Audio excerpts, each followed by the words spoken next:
Pandian store சீரியலில் அடுத்து வர எபிசோடில் நம்ம சரவணன் இருந்துட்டு ரொம்பவே வருத்தத்தோடு நேராக கடைக்கு போகிறாங்க. கடையில் பாண்டியன் ரொம்பவே சந்தோஷமாக இருக்காங்க.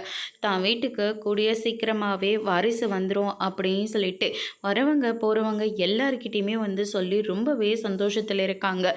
அந்த நேரம் பார்த்து நம்ம சரவணன் வராங்க. கூடவே கதிரும் வராரு.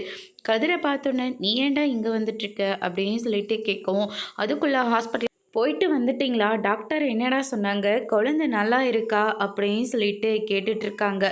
ஆனால் சரவணன் எதுவுமே சொல்லாமல் பயங்கரமாக அழுகிறாங்க.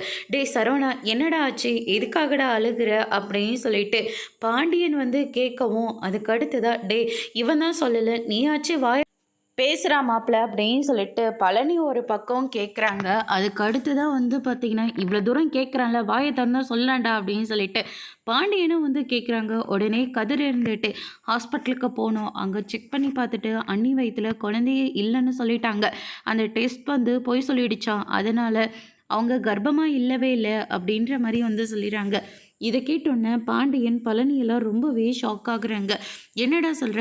ஆமாப்பா, நம்மளை எல்லாரும் சேர்ந்து ஏமாற்றிட்டாங்கப்பா அப்படின்ற மாதிரி சரவணன் சொல்லிடுறாங்க. நான் உங்ககிட்ட நிறைய விஷயத்த மறைச்சிட்டேன். அது உங்ககிட்ட சொல்லணுன்னு தான் தோணுது, ஆனால் என்னால் சொல்ல முடியலப்பா. இப்போ நான் மறுபடியும் ஏமாந்து போய் நின்றுட்டுருக்கேன் அப்படின்னு சொல்லிட்டு சரவணன் பாண்டியன் கிட்ட விஷயத்த சொல்கிறாங்க. அதோட பிரம முடிச்சிருக்காங்க. இனி பாண்டியன் ஸ்டோரில் அடுத்தடுத்து என்னெல்லாம் நடக்க போகுதுன்றதை வெயிட் பண்ணி பார்க்கலாம். தேங்க்யூ.